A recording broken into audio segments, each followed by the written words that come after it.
At zero owed, life is quiet in a way you don't appreciate until it's gone. No statement waits in the mailbox, no due date circles itself on the calendar, no number grows in the dark while you sleep. You own nothing, but you owe nothing, and there is a strange, clean freedom in that emptiness. The freedom of a person whose name no bank has written down in red, whose mistakes haven't yet learned to charge interest, and you walk into stores without a ledger following you. You ignore the credit card kiosks at checkout. You think debt is something that happens to other people, reckless people, until the day you need a car to keep the job, or a degree to start the career, or a roof that won't collapse. And you sign the first paper, and the pen feels lighter than it should, because no one tells you that the signature is the loudest decision you'll make for the next 10 years. The average young adult crosses into debt before 22, and most never feel the door close behind them, because the room you enter at zero owed looks exactly like the room you were already standing in, just with a clock now ticking somewhere you can't see. At 1,000 owed, the number feels small enough to laugh at. A single card, a minimum payment, a balance you swear you'll clear next month. But next month brings its own balance, and the interest, that patient, quiet thing, adds its small tax in the dark. And you learn the cruelest arithmetic of all, that the less you can pay, the more you owe. That 24% APR turns 1,000 into 1,300 while you sleep through the alarm. You tell yourself it's temporary, you tell yourself everyone carries a little, and you're right, the average household carries thousands. But temporary has a way of becoming a climate, and the minimum payment has a way of becoming a way of life. At 10,000 owed, the weight stops being abstract. It follows you to dinner. It sits beside you at the desk. It whispers during every purchase, "Do you really need this?" And you start to understand that debt isn't money, it's time. It's hours of your future already spent before you've lived them. It's the raise that disappears into the balance, the bonus that vanishes into the principal. You may juggle 3 cards now, robbing one to feed another. You may have a student loan that compounds while you wait tables, and the dignity of solvency feels like something other people inherited. Because at this level, you are not building a life, you are servicing one. At 50,000 owed, the floor tilts. This is car loans, stacked on student loans, stacked on the slow bleed of revolving credit. This is a monthly payment that rivals rent. This is the moment you open a spreadsheet and feel your stomach drop, because the numbers don't lie the way you've been lying to yourself. You start reading about avalanche methods and snowball methods, about consolidation and refinancing, and you realize the people who escaped didn't do it through luck. They did it through years of silence, through small, boring, brutal payments no one ever congratulated them for. And you discover the hardest part isn't the math, it's the shame, the quiet certainty that everyone else figured out something you missed. At 100,000 owed, you enter the strange middle, too deep to ignore, too shallow to surrender.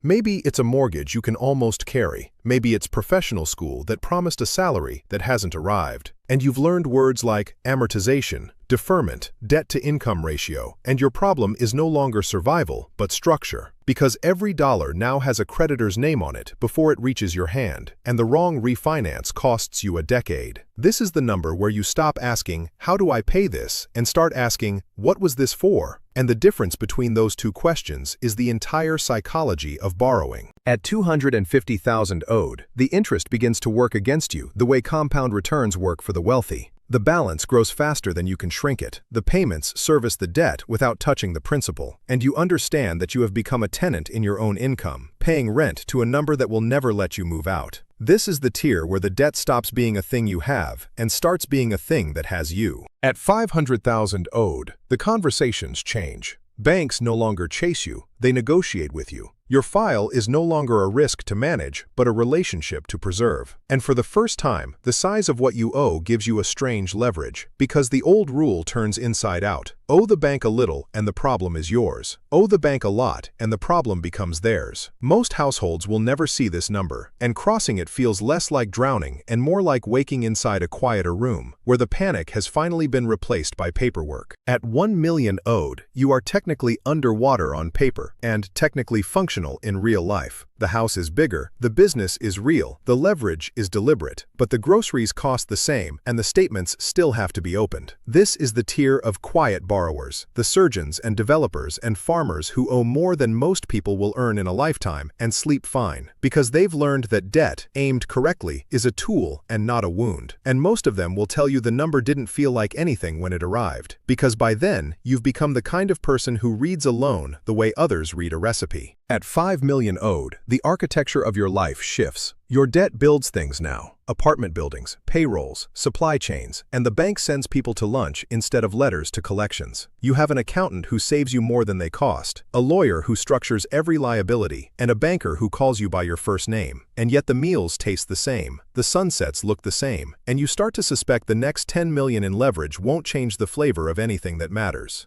At 10 million owed, the world rebuilds itself around the obligation quietly. Credit lines replace cash. The debt is no longer a burden but an instrument, and the phrase, good debt, stops being a slogan and starts being a balance sheet. You borrow not because you lack money, but because borrowing is cheaper than spending your own. And time, you've started to notice, is the only thing leverage cannot manufacture. At 50 million owed, the doors open before you knock. Institutions structure facilities around your name. Terms are written for you and no one else. And risk becomes a line item managed by a team. You build your first real debt infrastructure, holding companies, and special purpose vehicles. And you learn that beyond a certain point, money doesn't sit in accounts. It moves through structures designed to absorb obligation and outlast you. And privacy at this tier is no longer assumed, it is engineered.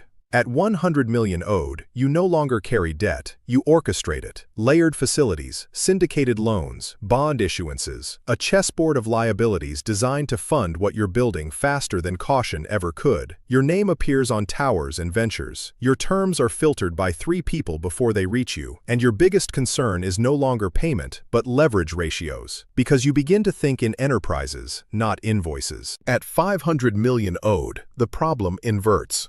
You are no longer trying to pay debt down, you are trying to deploy it.